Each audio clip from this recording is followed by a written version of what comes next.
ನಾನು ಒಂದು 5 ನಿಮಿಷ ಮಾತಾಡ್ತೀನಿ. ಮಿಕ್ಕಿದ ಕಾರ್ಯಕ್ರಮವನ್ನು ನಮ್ಮ ಕೆಪಿಸಿಸಿಯಿಂದ ಅವರು ಎಲ್ಲ ಟೆಕ್ನಿಕಲ್ ಬಗ್ಗೆನೂ ಯಾವ ತರ ಮಾಡಬೇಕು ಅಂತ ವಿವರವಾಗಿ ಅವರು ಈ ಸ್ಕ್ರೀನ್ ಮೇಲೆ ನಿಮ್ಗೆ ಹೇಳ್ತಾರೆ.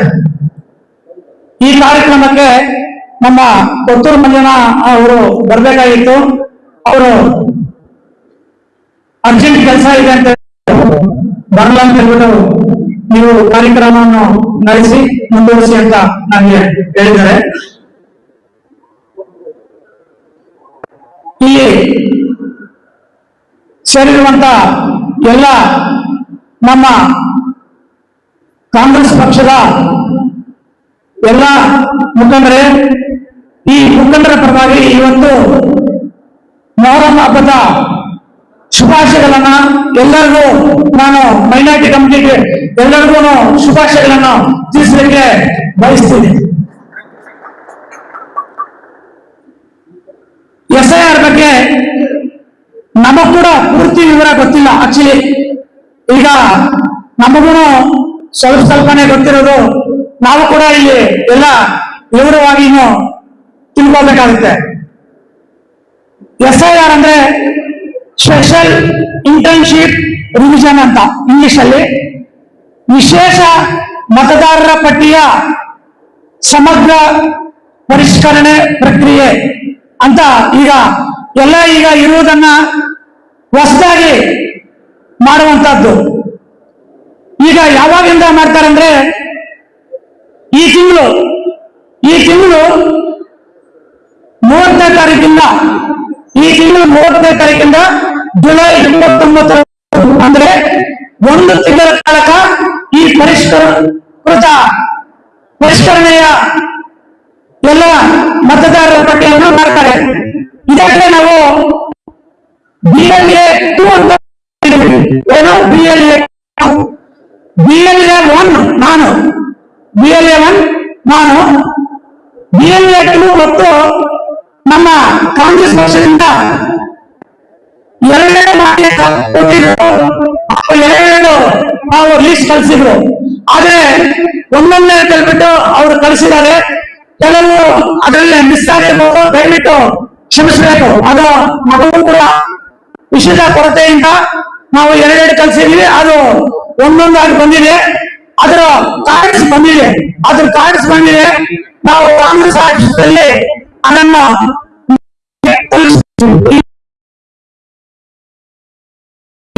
ನಾವು ಕೊಡ್ತೀವಿ.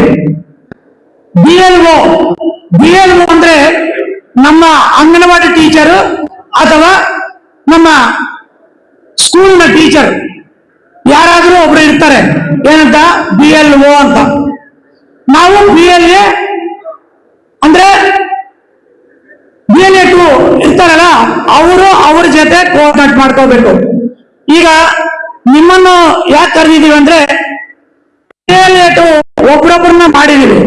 ಸುಮಾರು 400 ವಿಲೇಜ್ಗಳಿದೆ. ಆದ್ರೆ ಈಗ ನಾವು ಮಾಡಿರೋದು 264 ಬೂತ್ಗಳು ಮಾತ್ರ. 264 ಬೂತ್ ಅವರು ಹೋಗಿ ಮಾಡಕ್ಕಾಗಲ್ಲ. ಇನ್ನೂ ಬೇಕು ಅವ್ರ ಸಪೋರ್ಟ್ಗೆ. ನೀವು ಲೀಡರ್ ಕೂಡ ಅವ್ರ ಸಪೋರ್ಟ್ಗೆ ನಿಂತ್ಕೋಬೇಕು.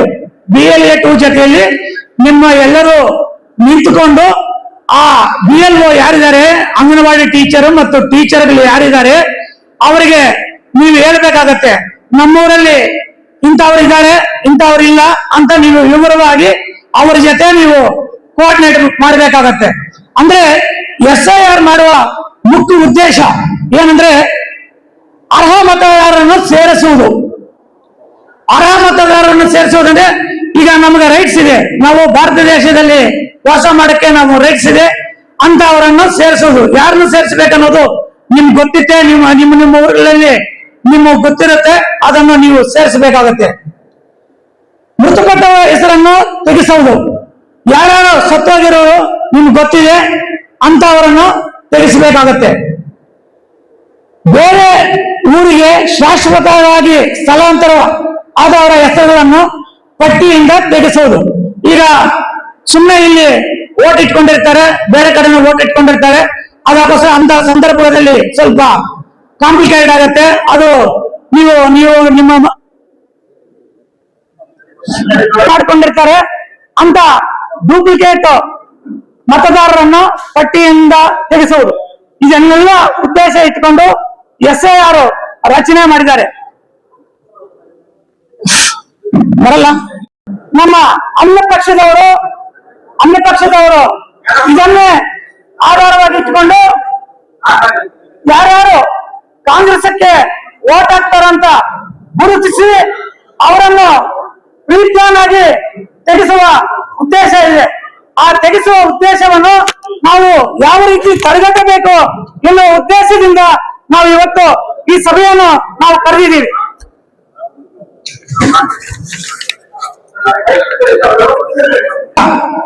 BLOಗಳು ಬರ್ತಾರೆ, ಎನ್ಯುಮರೇಷನ್ ಫಾರಂ ಅಂತ ಒಂದು ಎನ್ಯುಮರೇಷನ್ ಫಾರಂ ಕೊಡ್ತಾರೆ. ಆ ಎನ್ಯುಮರೇಷನ್ ಫಾರಂ ಅಲ್ಲಿ ನಿಮ್ಮ ಎಲ್ಲ ವಿಷಯವನ್ನು ಅಲ್ಲಿ ದಾಖಲಿಸಬೇಕು. ಏನಾದ್ರೂ ಸ್ವಲ್ಪ ತಪ್ಪಿದ್ರು ನಿಮ್ಮ ವೋಟರ್ ಲಿಸ್ಟ್ ಇಂದ ಡಿಲೀಟ್ ಆಗುತ್ತೆ. ನೀವು ಸರಿಯಾಗಿ ನೋಡಬೇಕು. ಅದನ್ನ ನೋಡ್ಕೋ ಜವಾಬ್ದಾರಿ BLA 2ಗೆ ಕೊಟ್ಟಿದ್ದೀವಿ. ಆ BLA 2ಗಳ ಜೊತೆ ನಮ್ಮ ಮುಖಂಡರು ಕೂಡ ಇತ್ತು, ಅದನ್ನ ನೋಡ್ಕೋಬೇಕಂತ ಈ BLA 2 ಬಿಟ್ಟು ಕೂಡ ನೀವು ನಿಮ್ಮನ್ನ ಎಲ್ಲ ಕರೆದಿರುವ ಮೂಲ ಉದ್ದೇಶ. ಇದಕ್ಕೆ ಈ ಎನ್ಯುಮರೇಷನ್ ಫಾರಂ ತುಂಬುವಾಗ ಸುಮ್ಮನೆ ತುಂಬಿಬಿಟ್ಟು ಕೊಟ್ರೆ ಸಾಕಾ ಸರ್ ಅಂತ ಕೇಳ್ಬೋದು. ಅಲ್ಲ, ನೀವು ದಾಖಲೆಗಳನ್ನು ಕೊಡಬೇಕಾಗತ್ತೆ. ಆ ದಾಖಲೆಗಳ ಬಗ್ಗೆ ಆಮೇಲೆ ಸ್ಕ್ರೀನ್ ಅಲ್ಲಿ ನಮ್ಮ ಪೃಥ್ವಿ ಸರ್ ಹೇಳ್ತಾರೆ. ನಾನು ಉದಾಹರಣೆ ಕೊಡ್ತೀನಿ. ನೀವು ಶಾಲಾ ಸರ್ಟಿಫಿಕೇಟ್ ಆಗಲಿ, ರೇಷನ್ ಕಾರ್ಡ್ಗಳಾಗಲಿ, ಸರ್ಕಾರಿ ದಾಖಲೆಗಳಾಗಿ, ಪಾಸ್ಪೋರ್ಟ್ ಆಗಲಿ, ಯಾವ್ದಾದ್ರು ಇನ್ನೂ ಅನೇಕ ದಾಖಲೆಗಳಿದೆ. ಅದನ್ನು ವಿವರವಾಗಿ ಹೇಳ್ತೀವಿ. ಆ ದಾಖಲೆಯಲ್ಲಿ ಯಾವ್ದಾದ್ರು ಅಟ್ಯಾಚ್ ಮಾಡಿ ಆ ಎನ್ಯುಮರೇಷನ್ ಫಾರಂ ಕೊಟ್ಟು 2 ಕೊಡ್ತಾರೆ, ಒಂದು ನೀವು ಇಟ್ಕೋಬೇಕು. ಬೈ ಚಾನ್ಸ್ ನಾವು ಎನ್ಯುಮರೇಷನ್ ಫಾರಂ ಅಲ್ಲಿ ಮೊಬೈಲ್ ಸಂಖ್ಯೆ ತಪ್ಪು ಮಾಡೋದಾಗ್ಲಿ, ಯಾವ್ದಾದ್ರು ಇನ್ಸಲ್ ಆಗ್ಲಿ, ಒಂದು ಅಕ್ಷರ ಕೂಡ ಏನಾದ್ರೂ ಮಿಸ್ಟೇಕ್ ಇದ್ರೆ ಅದು ನಿಮ್ದು ವೋಟರ್ ಲಿಸ್ಟ್ ನಿಂದ ಡಿಲೀಟ್ ಮಾಡ್ತಾರೆ. ಅದನ್ನ ನೀವು ವಿವರವಾಗಿ ನೋಡ್ಕೋಬೇಕು. ಆಮೇಲೆ ನೀವು ಒಂದು ಕಡೆಯಿಂದ ಒಂದು ಕಡೆ ಬಾಡಿಗೆ ಮನೆಯವರು ಶಿಫ್ಟ್ ಆಗಿರ್ತೀರಾ, ಇಲ್ಲ ಅಲ್ಲಿಂದ ಬಂದು ಪಟ್ಟಣದಲ್ಲಿ ವಾಸ ಮಾಡ್ತೀರಾ, ಈ ತರ ಎಲ್ಲ ಇರುತ್ತೆ. ಅದಕ್ಕೆ ಕೂಡ ನೀವು ಎಲ್ಲಿದೆಯೋ ಅಲ್ಲಿಗೆ ನೀವು ಅಡ್ರೆಸ್ ಪ್ರೂಫ್ ಅನ್ನ ಕೊಟ್ಟು ನೀವು ಅದನ್ನು ಬದಲಾಯಿಸ್ಕೋಬೇಕಾಗತ್ತೆ. ಇಲ್ಲ ಅಂತಂದ್ರೆ ಅದನ್ನು ನೀವು ಡಿಲೀಟ್ ಮಾಡ್ತಾರೆ. ಇಷ್ಟು ಜಾಗೃತವಾಗಿ ನೀವು ನೋಡ್ಕೋಬೇಕಾಗತ್ತೆ. ಇಲ್ಲ ಅಂತಂದ್ರೆ ಅವರು ಅದನ್ನೇ ಆಧಾರವಾಗಿ ಇಟ್ಕೊಂಡು ನಿಮ್ದು ಡಿಲೀಟ್ ಮಾಡ್ತಾರೆ. ಡಿಲೀಟ್ ಮಾಡಿದ್ರೆ ನೀವು ಲಾಸ್ಟ್ ಅಲ್ಲಿ ನಿಮ್ಮ ಹೆಸರೇನಾದ್ರೂ ಇಲ್ಲದೇ ಇದ್ರೆ, ಒಂದು ವೇಳೆ ಇಲ್ಲದೇ ಇದ್ರೆ ಅಂತ ಸಂದರ್ಭದಲ್ಲಿ ನಿಮ್ಗೆ ತಿರುಗಾ ಕೂಡ ಅವಕಾಶ ಇರುತ್ತೆ. ಒಂದು ಹೊಸದಾಗಿ ಸೇರಿಸ್ಕೋಬೇಕಾದ್ರೆ ಫಾರಂ ನಂಬರ್ 6, ತಿದ್ದುಪಡಿ ಮಾಡಬೇಕಾದ್ರೆ ಫಾರಂ ನಂಬರ್ 8, ಆಮೇಲೆ ಆಕ್ಷೇಪ ಏನಾದ್ರು ಸಲ್ಲಿಸಬೇಕಾದ್ರೆ ಫಾರಂ ನಂಬರ್ 7. ಈ ತರ ಅವಕಾಶ ಇದೆ. ಆದರೆ ನೀವು ಕರೆಕ್ಟ್ ಆಗಿ ನೀವು ಫಾಲೋ ಮಾಡಬೇಕಾಗತ್ತೆ. ಈ ವಿಷಯ ಅಲ್ಲದೆ ಇನ್ನೂ ಅನೇಕ ವಿಷಯಗಳು ಇದರಲ್ಲಿ ಅಡಗಿದೆ. ಅದನ್ನು ನಮ್ಮ ಪೃಥ್ವಿ ಸರ್ ಹೇಳ್ಕೊಡ್ತಾರೆ. ಈಗ ನಾನು ಪಕ್ಷದ ಸಂಘಟನೆ ಬಗ್ಗೆ 2 ಮಾತನ್ನು ಹೇಳ್ತಾ ಇದ್ದೀನಿ. ಹಲವಾರು ಜನಗಳ ಪೈಕಿ ನಮ್ಮ ಕೊತ್ತೂರು ಮಂಜಣ್ಣ ಅವರು ಶಾಸಕರಾಗಿದ್ದಾರೆ. ಅದರಿಂದ ಅವರಿಗೆ ಮಂತ್ರಿ ಪದವಿ ಸಿಗಲಿ ಮತ್ತು ಮಂತ್ರಿ ಪದವಿ ಕೊಡಬೇಕಂತ ನನ್ನ ಕಾಂಗ್ರೆಸ್ ಪಕ್ಷದ ಪರವಾಗಿ ನಾನು ಒತ್ತಾಯ ಮಾಡ್ತಾ ಇದ್ದೀನಿ. ಈಗ ಮುಂದೆ ಮಂಜಣ್ಣನವರು ರಾಷ್ಟ್ರ ರಾಜಕಾರಣ ಮತ್ತು ರಾಜ್ಯ ರಾಜಕಾರಣದಲ್ಲಿ ಬೆಳೆಯಬೇಕಾದ್ರೆ ನಮ್ಮ ಮುಳಬಾಗಲು ಕೂಡ ತುಂಬಾ ಇಂಪಾರ್ಟೆಂಟ್. ಇಲ್ಲಿ ಕೂಡ ನಾನು ಶಾಸಕನಾಗಿ ಹೋದ್ರೆ ಅವರಿಗೆ ಬಲ ಬರುತ್ತೆ. ನಾನು ಶಾಸಕನಾಗಬೇಕಾದ್ರೆ ನಮಗೆ ಇನ್ನೂ 40,000 ಓಟ್ ಕಮ್ಮಿ ಇದೆ. ಒಂದು ನನಗೆ 25,000 ನನಗೆ ಕಡಿಮೆ ಬಂದಿತ್ತು. ಬಿಜೆಪಿ ನಮ್ಮಲ್ಲಿ ಆ ಕಡೆ ಹಾಕೋರು ಕೂಡ ಒಂದು 5,000 ಇರ್ತಾರೆ. ಹೆಚ್ಚು ಕಮ್ಮಿ 40,000 ಓಟ್ಗಳನ್ನ ನಾವು ತೆಗೆಯಬೇಕಾಗುತ್ತೆ. ಅದರಿಂದ ಪಕ್ಷವನ್ನು ಸಂಘಟನೆ ಮಾಡಬೇಕಾದ್ರೆ ನಾನೊಬ್ಬ ಪಕ್ಷದ ಅಧ್ಯಕ್ಷನಾಗಿ ಹೇಳ್ತಾ ಇದ್ದೀನಿ.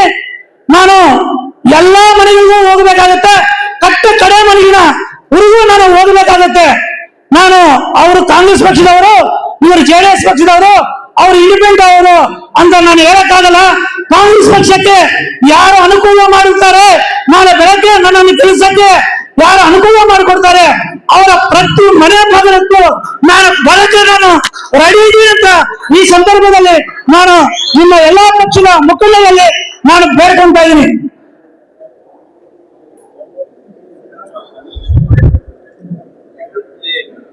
ಇದೇ ತರ ನಾನು ಈಗ ನನ್ನ ಶಾಸಕನಾಗಬೇಕಾದ್ರೆ ಮುಂದಿನ ದಿನಗಳಲ್ಲಿ ನೀವು ಕೂಡ ಗ್ರಾಮ ಪಂಚಾಯಿತಿಗಳಲ್ಲಿ ಮೆಂಬರ್ಗಳಾಗಬೇಕು, TPS ಮೆಂಬರ್ ಆಗಬೇಕು, ನಗರಸಭೆಯಲ್ಲಿ ಎಲ್ಲ ಮೆಂಬರ್ಗಳಾಗಬೇಕು.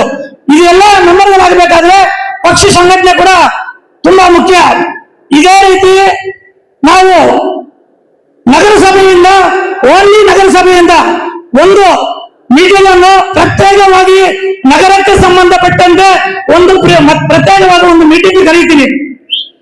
ಎರಡನೇದು ಮಹಿಳಾ ಶಕ್ತಿಗಳಿಗೆ ಅವರಿಗೆ ಉತ್ತೇಜನ ಮಾಡಕ್ಕೆ ಮಹಿಳೆಯರು ಕೂಡ ಒಂದು ಮೀಟಿಂಗ್ ಕರೀಬೇಕಂತ ಯೋಚನೆ ಮಾಡ್ತಾ ಇದ್ದೀನಿ. ಆಮೇಲೆ ನಾವು ದೀರ್ಘ ಸುಮಂಗಲಿ ಭಾವ ಕಾರ್ಯಕ್ರಮ ಪಂಚಾಯತ್ ಮಟ್ಟದಲ್ಲಿ ನಾವು ಮಾಡಿಕೊಂಡು ಹೋಗ್ತಿದ್ವು.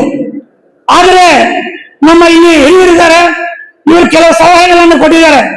ನಾವು ಪಂಚಾಯತಿ ಮಟ್ಟದಲ್ಲಿ ಹೋದಾಗ ನಮಗೆ ಅಲ್ಲಿ 50% ಜನ ಮಾತ್ರ ನಮಗೆ ಕಾರ್ಯಕ್ರಮಕ್ಕೆ ಬರ್ತಿದ್ರು, ಇನ್ನು 50% ಜನ ಕಾರ್ಯಕ್ರಮಕ್ಕೆ ಬರೀತಿರಲಿಲ್ಲ.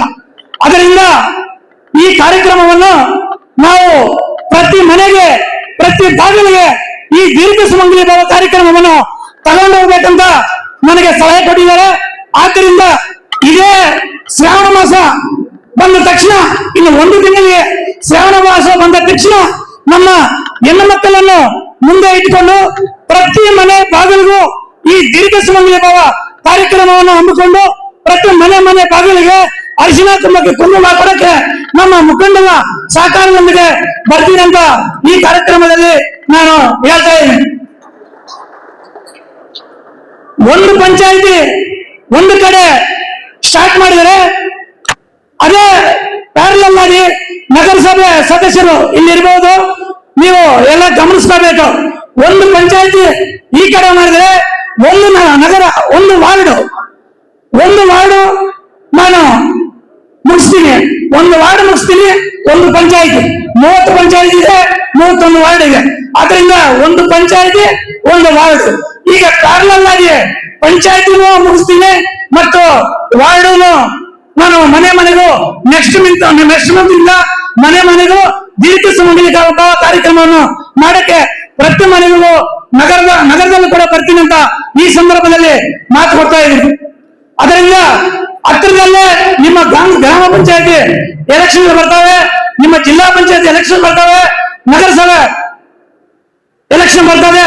ಅದರಿಂದ ದಯವಿಟ್ಟು ನೀವು ಅವ್ರ ಮನೆಗೆ ಹೋಗ್ಬೇಡಿ, ಇವ್ರ ಮನೆಗೆ ಹೋಗ್ಬೇಡಿ, ಅವ್ರ ಹತ್ರ ಹೋಗ್ಬೇಡಿ, ಇವ್ರ ಹತ್ರ ಹೋಗ್ಬೇಡಿ ಅಂತ ದಯವಿಟ್ಟು ಸಲಹೆಗಳನ್ನು ಕೊಡ್ತೀರಾ.